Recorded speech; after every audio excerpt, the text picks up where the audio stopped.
It takes more than creating a GUI interface using Visual Basic to track the killer's IP address to be a great software engineer. This is episode 203 of the Soft Skills Engineering Podcast. I'm your host, Jamison Dance.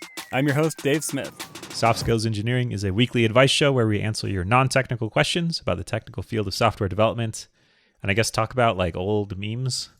Did you ever watch CSI? I knew this was a reference to some pop culture thing, but I didn't know what it was. I don't know why this became a meme because it's actually not like too weird. Like in terms of it's not too techno babble that makes no sense. This actually kind of makes sense, but like each individual word makes sense, but when you put them all together, it's like what? There's a CSI quote where somebody says this, and then somebody actually made the GUI interface in Visual Basic to track the killer's IP address and like posted the code on GitHub or something. That's so funny. Yeah, I don't know why this is famous because there's so much more egregious like tech offenses than this, which is all real things pretty much, except the killer part. I think this one is famous because they obviously went to some work to find actual words like Visual Basic and GUI and IP address, but then when they strung them together, it was just like, ugh, you should have just asked someone if this makes sense. So here's where you put the button that says track killer, and then it just finds them. The killer, it just knows. Yeah. Anyways, that's not what this show's about. Dave, do you want to talk about our fantastic patrons? Yes, thank you to everyone who is contributing on Patreon at the level that gets them a weekly shout-out. They are Vinlock, Braden Keynes, Chris Hogan, Dennis Bogdanov, Evgeny Sladkowski, John Grant, Luis Santos, Luke Bayless, Nick Hathaway, Nick Cantar, Philippe John, Basile, The Agile Ventures Charity, Sean, Sonic the Hedgehog, Stanley Tactical Radio, Stephen Armand Lee, Taras Harouk, Maple Syrup, Travis, and Zach Grannon. If you would like to contribute to the show and gain access to our ultra-secret, yet not secret at all, Slack community, you can go to softskills.audio and click support us on Patreon. The password is, it's pretty insecure. It's any dollar amount. That's the password. Any integer will gain access to the secret Slack community. Yeah, it's great though. It's full of nice people who help each other out a lot. I'm impressed by how thoughtful some of the discussions are in there. All of the discussions. I don't mean to imply. Yes, I mean they're all thoughtful, except for some of those really unthoughtful discussions. No, they're great. Yeah, they are. I learn. Should I read our first question? Yes, go for it. Okay, this is from a listener named Alex. I am worried it is only a matter of time before the growing pandemic impacts the job market. I work for a young startup, and as of yet, I am gainfully employed. But if this goes on as long as some folks say it will, I'm just not sure. I've heard that there was a software job market crash after the dot-com boom. What was that like? What's the best thing to do if you get laid off in a market downturn? Wait it out, look for software jobs, switch industries temporarily. I guess for some context, if you're listening to this long afterwards, this is during the coronavirus pandemic. I guess we can't have any form of media and not mention it somehow. That's true. It's got to touch every part of our lives, even your software podcast. That's right. Huh. Yeah, this is, I mean, I don't want to focus too much on the coronavirus part because I don't know. I'm not a scientist, but I think this is broadly applicable. Yeah. What? Yes, you are. You are a computer scientist. Yeah, that's true. And that does give me the power to speculate wildly on every field besides my own because of intellectual hubris. That's right. Listen, I know how system calls work, so therefore epidemiology is way easier and I can just sit down and reason through it from first principles. So straightforward. Yeah. Anyways, but I think this is broadly applicable because there will always be downturns of some form or another. There's one right now, but there'll be one in the future probably. No, I heard this was the last one. Oh, well, that means it's real bad. It's the last one. I can tell you my plan if I need to deal with an apocalypse scenario. My plan is to go around and ask the warlords if they need websites built or like servers maintained. Do they need me to manage a product team for them? Kind of help iterate quickly and test out some ideas. Build up their CI/CD pipeline. It's hard to manage your like skull inventory, I guess. So you probably need software to do that. Oh man, where do you get these ideas? I don't know. These are just this is from me wondering like what would I do if zombies came alive? Because there are people who have, I mean, if you're a contractor, like a house building contractor, that like you could be useful, you could build fortifications, build houses inside those fortifications. Mm-hmm. But what would I do? Like I would be bad manual labor, I think. And I'd whine. I'd be like, where's my free catered lunch? Yeah. My hands are soft. I have blisters. Can I get a standing desk to... Is there a sitting shovel? Yeah, I'm going to sit on this yoga ball while I dig trenches to put the bodies in because it's better for my back. Oh my gosh. Yes, we're the first ones with our backs against the wall when the revolution comes, let's be honest. Yeah, I mean, it's like one of the dangers of being so highly specialized is if the circumstances that make those specialties useful go away, then what do? Not only specialized, but completely spoiled. Yeah. Specialized in spoiling myself. Oh, man. I don't know. I do worry about that. So I think the end of this conversation is me turning into a prepper. But let's assume it's not quite that bad. Okay. Yeah, what do you think, Dave? Well, why don't we talk about what we do know, which is in past downturns, what it looked like. And sure. I think everyone has this moment where they realize that they're getting old when they say something to someone who they thought was their peer, maybe even their same age, and that peer just looks back, and it's like a historical reference that was part of your life, and that peer just looks back at you like cross-eyed, like, what are you talking about? Yeah, like when you mention the year 1999, and then you realize there are grown-up adults who have families who are like, I wasn't alive then. Yeah, exactly. I do remember I think it was 2014 or 15, I had a coworker, and I was just chatting with them about the .com crash, and they just hadn't heard of it. And I was like, wait, what? And then I was like, okay, well, it was like 15 years ago. Okay. And you are 28. So yeah, you were in middle school. Of course you didn't hear about it. You didn't care about that. And the funny thing was he came back to me and he was like, oh yeah, but that just affected tech, right? It's not like the economy changed or anything. And I was like, well, why don't you go look at a stock chart and you'll see there was a pretty big crash. Anyway, so that was my moment when I realized I was getting old. And the industry had kind of been growing up around me, and I had been, surrounded by people who were all 10 years younger than me. Yeah.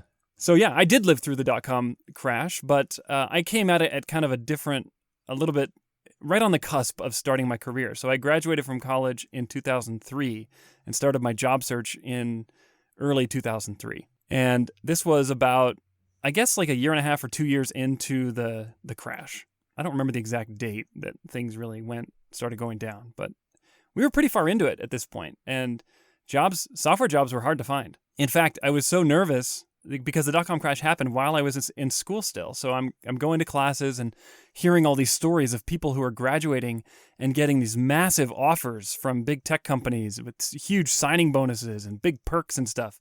And I was getting really excited. I'm like, this is really cool. What a great time to be in computer science. But then about halfway through my major, all the stories started changing. In fact, I remember one story was Intel had done its annual college hiring, and they had made a bunch of offers to a bunch of students, including signing bonuses. And then a month or two after they had sent all these offers out, they sent letters to all these students saying, you know what, keep the signing bonus, don't come to work. We don't have a job for you. Wow. Yeah, that's so different because from my experience, because I've never known a world in which it was not easy to find a new job. Right. It's just this constant frothing frenzy of everyone trying to hire developers. So yeah, that is pretty different. It is different. And when I finally did graduate in 2003, I started the job hunt before I graduated. And I remember I applied to about 6 or 7 jobs. We didn't have LinkedIn, so there wasn't just like, I didn't have a backlog of recruiters who had reached out to me, for 100 different opportunities. Yeah. So I applied to 6 jobs. I only got calls back from 2 of them. One of them was really awesome. It would have actually been working for the Open Source Development Lab. That's what it was called at the time. This is what turned into the foundation. I think the Linux Foundation is what this got renamed to later. I would have actually been writing code to help Linus Torvalds do kernel releases, which would have been really cool. I didn't get that job though. Think of all the fun stories you would have about being yelled at by Linus Torvalds. So true. If you had that job. I know. Oh man. I might not even be a software developer today. Anyway, that would have been amazing. Especially, I was such a young, what's the word? Just ideological, way, way into open source at the time. Yeah. My computer was blessed by... You would have been working at church. Yeah, exactly. Yeah. Oh, man. Anyway, those were good times. So, yeah, did not get that job. And I ended up getting the job the second callback. And when I went to apply, I interviewed. They did campus interviewing, so I showed up, did interviewing on the campus, and the interviewer told me they were interviewing 200 students from 3 universities to fill 3 positions. Yikes. Yeah. And I was like, oh my gosh. Those numbers boggle my mind. Like, think of your experience on the other side interviewing people. Have you ever interviewed that many people for one position? I mean, it feels like their process is bad if they have to invest like 5 hours with 200 people to hire 3 people. Anyways. Yeah, it was crazy. Well, now, to be fair, the 200 people were just the first wave. And so they were like 30-minute... They're like screening 200 people. Exactly. So it's like 30-minute interviews in a little interview pod on campus for 200 people. But still, that's like 100 hours, right? Yeah. So I got past the first wave, got invited to an on-site interview, went through that. And that was like more of a traditional interview where I met with like 4 or 5 people sequentially, and they each asked me random weird questions. And I ended up getting the job. So there were 3 of us that got this job. And I was just so grateful to have any job at this time because I really had no other prospects. But it was just crazy. And of course, the pay was, about $30,000 less than the rumored big tech salaries that were coming out. So very low. Yeah. So I think that's probably a natural thing that will happen is that if this drags on and it turns into a first-class downturn for software, is that salaries will probably come down. And that happens slowly, I think, because they just stop going up, but cost of living goes up, Anyway. Yeah. So that was my story. And it was so weird at the time, or the jobs were so scarce that I actually applied to grad school because I thought, you know what, I'm just going to ride this out by taking on some student loans. I'll just spend the next couple of years insulated in academia, maybe get a master's degree, and then I'll try again when hopefully the market is warmed up. So I applied to a grad school at University of Virginia for the computer science master's program. And if I'm remembering this correctly, they had like 30 or 40 spots open for grad students and 900 applicants. Yikes. For those spots at the time. So grad schools will probably fill up if there's a downturn. Yeah. And I didn't get in there. I did not get into UVA. I did apply to another university where I did get in, but then I got the job offer to actually start working. And at this point, I was getting pretty sick of being in school. So I decided to take the job. So that's what it was like for me. Yeah, it's just such a different world. So different. Do you feel like it's affected how you have approached your career when you started? I mean, I started my career in a time of plenty, basically, where tech was booming and continued to boom even more, basically until right now. I mean, there's been kind of some growing cultural dissatisfaction with tech, but that hasn't quite affected jobs that much. But I feel like, it would be hard not to affect jobs right now, just given how things are. Like, do you feel like it's affected how you evaluated opportunities or did your work or? I don't think so. I was so oblivious at this young age that I don't think I really appreciated the predicament that we were in at the time. And I also didn't have a lot of responsibilities, So it's like, so you lose your job for, maybe you can't get a job for a few months, no big deal, right? Like, yeah, I had low obligations. Yeah, it's like, well, I have $500. That should carry me through exactly 3 months. Yeah. Yeah. That's exactly right. So I don't think it really affected me. And I got to tell you, the hedonic treadmill is real. Like as soon as the industry started to pick up steam again and job opportunities started flowing like wine, I adapted to that really quick. So, no, I don't think so. Yeah, it is amazing how quickly you can get used to feeling like you're important and valuable and deserve a lot. And yes. Turns out we're good at that. Yeah. It's so easy. Yeah. So what should our listener do if they're concerned or if they do end up getting laid off? Go apply to grad school.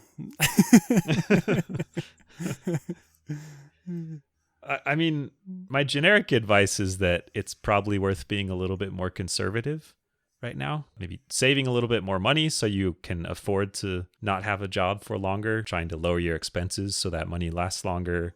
Maybe evaluate if you have different opportunities you're looking at. Kind of the value of stability has risen in my mind, where maybe before you would be more interested in something pretty risky and wild and tense, but now I mean, that risk always has a downside. It's just that downside isn't that bad if you can kind of like stumble out of your house and then get another job just by tripping in the street. Yeah. But if that's not true, then stability is a little more important, I think. Yeah, I think that's a great idea, is having a fallback plan. And by fallback, I mean like having savings you can fall back on to sustain you for a while you're looking if it turns into an extended job search. It's just a fantastic idea. And like this is a luxury a lot of people don't have, right? Like software jobs are very well paid. Yeah. And theoretically you should be able to. I mean, everybody's circumstances are different, so I don't know. But I think it's easier for software folks to build up savings than people in other industries because they're compensated so well. So yeah. I mean, you should take advantage of that and recognize that not everybody can do that. I think you should also ask yourself, what would happen if my company laid me off tomorrow? And look at your skill set, look at your experience, look at your resume, and try to answer the question, am I appealing as a candidate on the open job market right now? Yeah. And that answer you can try to take an objective look at yourself and say, what have I really contributed? Like if another employer came along and said, tell me why I should hire you, do you have anecdotes that you can share where you've made meaningful, significant contributions to a business? Because in a lean market where there are fewer jobs and plenty of people competing for them, employers are going to be, especially in that market, employers are going to be looking for people who can make a big impact and just be one person. Yeah, like an easily measurable impact. Yes, like I've got a business, we're all struggling, it's a downturn, I need someone who's going to make a big difference. Yeah. So being able to demonstrate that. And I don't even think it's as important to say, well, I have experience with technology X, Y, and Z. Hot technology X, Y, and Z. I think it's more important to be able to say, I'm an engineer that can make a big impact on your business. Yeah. Yeah. Here is bad thing. Look how I made it good thing. Yeah. Yep. That's good.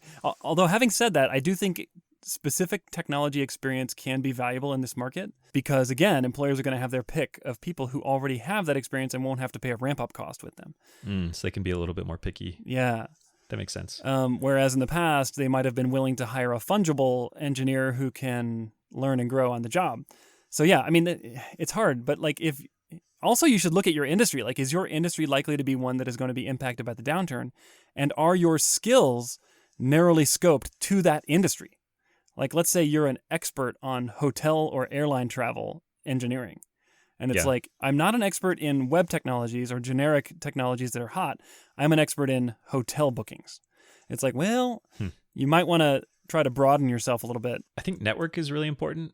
I mean, it's always important for finding work, but I imagine it becomes even more important when it's harder to find jobs because I feel like there are going to be more people competing for just kind of random broad openings. And so you don't want to be in that group competing with all those people as much as possible. If you can work with folks that you know or that can recommend you or put in a good word for you, that's important. So developing good relationships with folks and being willing to help them and be helped by them is important. I would also say that this is a great time.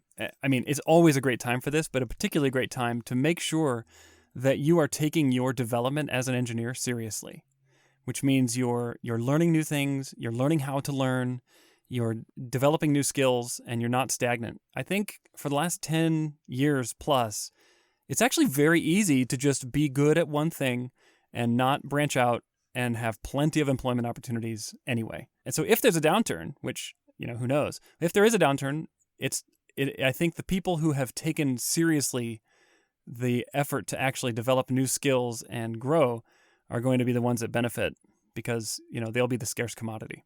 Well, this is a big, scary answer. It's true.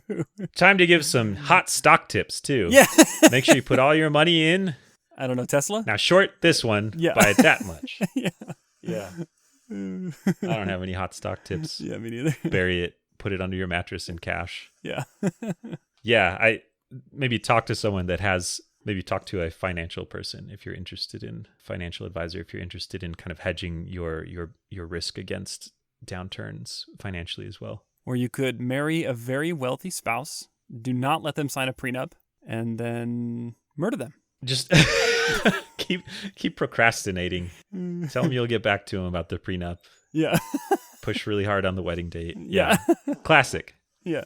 Classic move. I saw a great murder mystery about that recently. Okay. Boy, this apocalypse really picked Brought up. out the best. Yeah. When the chips are down, we really know what Dave will do.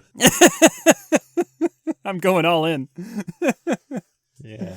I mean, my plan is to be very lucky and just like have nothing bad happen. If that doesn't work, I'll go to my uncle's house in Idaho who has a stockpile of weapons and food. Yeah, actually, yeah. Great. Yep, he said if the zombies ever attack, then we can drive over there. Okay. Did he lend you a tank so you could make the road trip? Oh, can he lend me a tank? No, yeah, I would have to make my Subaru look very intimidating on the highway. Maybe some like paper mache turrets and paper mache turrets. I love it. daub some red paint all over it. Yeah, it's big spikes and stuff. Yeah, I mean, I don't know. We can't predict the future, but I do think it's most of this stuff is great to do anyways, no matter what the market is like, and it won't really hurt you. Yeah. So I don't think it hurts to say like, what would I do, and then do it right now, even if it ends up not being that bad. For what it's worth, and my predictions are worth even less than toilet paper, which actually is worth quite a lot right now. Well, yeah, I saw $60 a roll somebody was scalping them for. Oh, man. For what it's worth, my prediction is that this will probably not have as big of an impact on the software development industry as the dot-com bust did. I suspect that as a species, we have a addiction to data, technology, and engineering problems are just going to increase.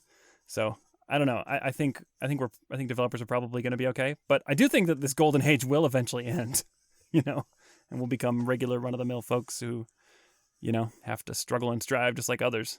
Yeah, I'm going to predict the opposite, so we cover our bases. I think we're doomed. Good. Okay. So one of us will be right. Nice. And the other one has to leave the show.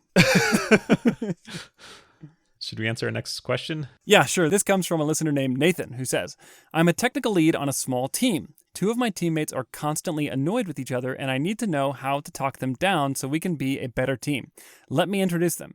Alice, the names are made up, an experienced programmer who is slower to catch on, keeps dragging old arguments and old ways of thinking, works very slowly and in her own vacuum, and often comes across as difficult to work with. Alice constantly disagrees with the team on things like naming conventions and solutions to problems. In the other corner, I love this wrestling metaphor. In the other corner, Bob, a second-year coder, eager to follow leadership but still learning when to ask for help. He takes criticism constructively, but not from Alice, because to him it sounds like fingernails on a chalkboard. Alice and Bob constantly bump heads. Yesterday, Bob rewrote Alice's stored procedure because it was slow, and he had some ideas with how to reduce some code. Today, it was SQL formatting. Bob's SQL is ugly, according to Alice, who wants to confront him on it. I suggested we create a style guide and to settle that argument. This kind of thing has been going on since the team was formed. My question is, what can I do? They both look to me as a leader, and I don't want to take sides, but we've had this problem for nearly 2 years. Yikes. Wow. So first of all, we chose the names Alice and Bob because that is like the classic computer science Alice and Bob names. Yeah, their relationship has really devolved since they were trying to exchange private information with each Yes. other securely. Back from their glory days of cryptographic protocols. Yes. Alice, can we just go back to the time when we did key exchanges? Yeah, I miss when I could send you the letter A and no one would know what it was. Huh. So I didn't catch the small team part when I first read this. It's possible the team is Nathan and Alice and Bob.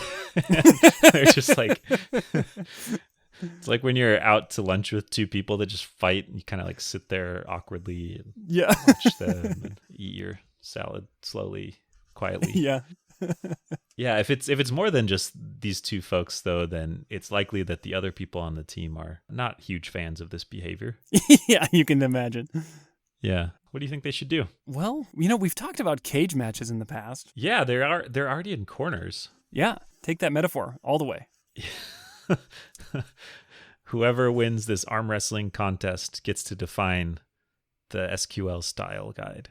or whether there is one even. Maybe they just choose chaos and say the style guide is there is no style guide and no one can complain about SQL formatting.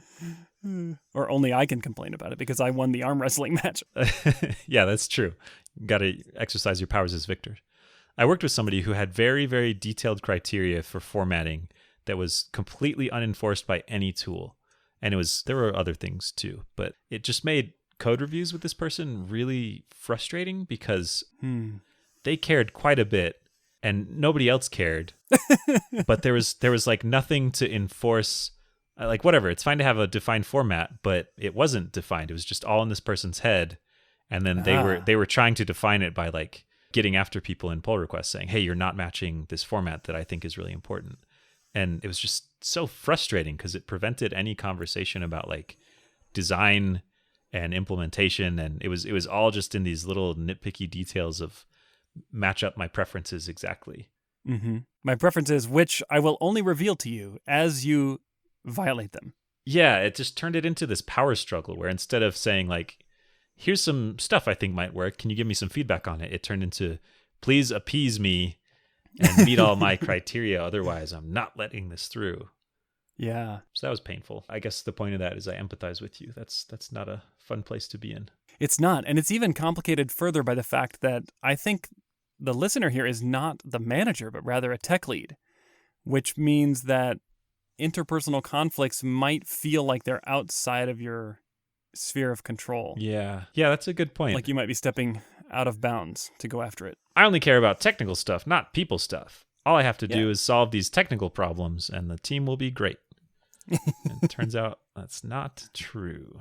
So, I think I would probably, man, it's tough. I really wish this question was from the manager, because I think as a manager, you have got to put an end to this. This is just completely unacceptable behavior. I mean, these are two rational adults. These are professionals being paid. And this kind of behavior is just totally unacceptable. And as a manager, I think I would have to come down pretty harshly on them and say, listen, I'd probably bring them both in the room and say, you two are having a conflict. It's gone on for 2 years. It's harming our team and you need to end it, or else one or both of you is not going to be able to stay on this team. I think I would be that direct about it. Why? Because, I don't know, I just like muscling people around. It just feels really good to bully people. Yeah. Just like abusing power. No, I mean... I've just always wanted to say the phrase, or you're fired. Yeah. Now that I said it out loud in roleplay, it doesn't feel as good as I thought it would. But seriously, I mean, this kind of behavior, it wrecks teams. I mean, we hear the word toxic thrown a lot around in our culture, but this is toxicity.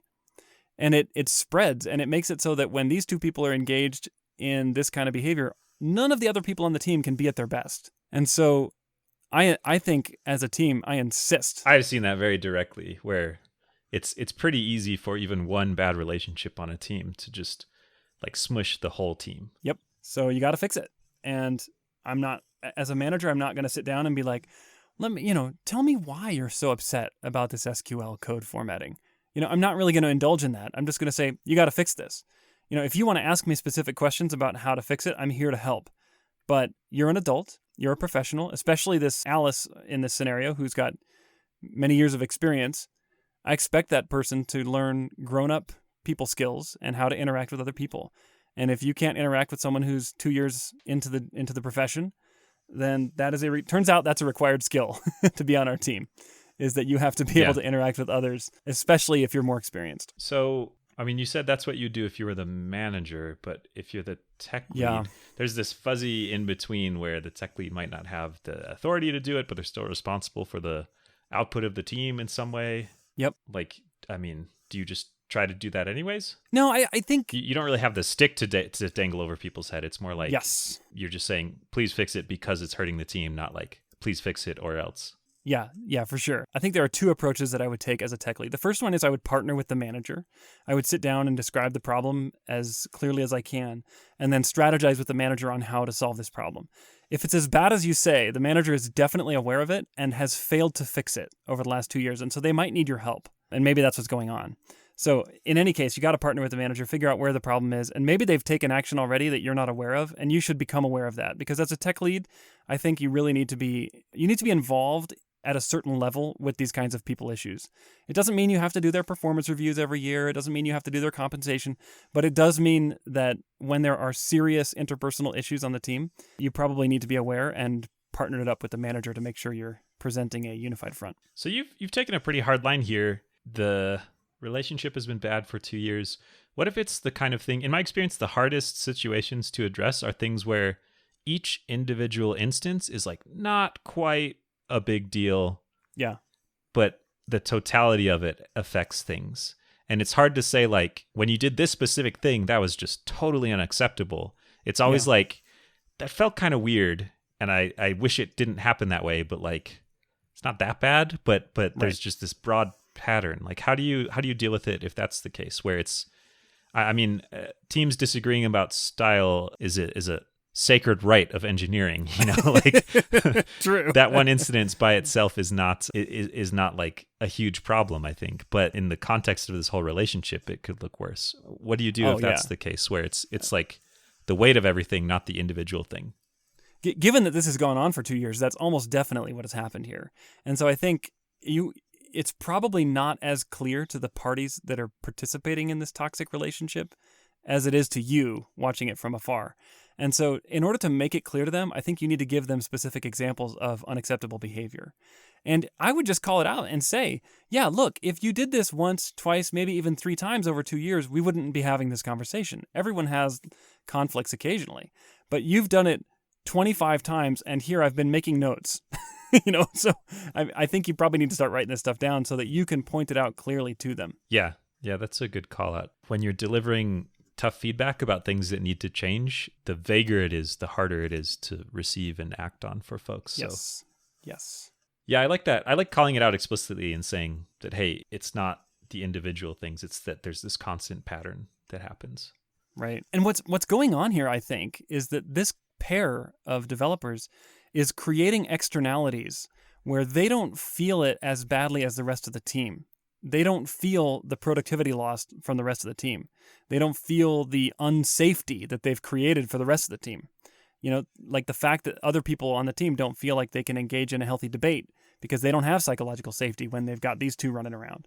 Yeah. Like who's to say that the wrath of this one developer might not turn to you if you disagree with them, right? Yeah. And so I think as a tech lead, one thing you can do is you can help them to take the externalities back onto themselves by pointing out things that are happening on the rest of the team as a result of their behavior. And this might force them into an introspective attitude where they say, oh, I didn't even realize that these debates that I thought were just perfectly normal debates were actually causing the rest of the team to disengage. Yeah. You did talk about kind of avoiding talking through feelings, and I want to return to that because I want to agree with it, basically, that it can be tempting sometimes to be an armchair psychologist and think through, like, well, maybe Alice is feeling pressure because there's this new, young, eager person learning stuff quickly, and Alice doesn't learn stuff as quickly. That's what the question said. And so they're kind of reacting defensively and trying to defend. Like, it matters to them as a human. It does not matter to the team why they're doing it. Like, it's the effect of their actions that you want to focus on, not trying to kind of treat them with therapy. Yeah. Tell me about your childhood. Yeah, exactly. Tell me, are you feeling the icy hand of death approach as you see these new young developers? Yeah. Like, that can be a strategy once you have kind of agreement to work through a thing. But if you're just trying to lay out what's acceptable and what the expectations are, you don't want to dive into the why they're acting like that as much, I think. I thought you were going to say that can be a strategy once you've completed your psychology PhD. Oh, yeah, that too. Yeah.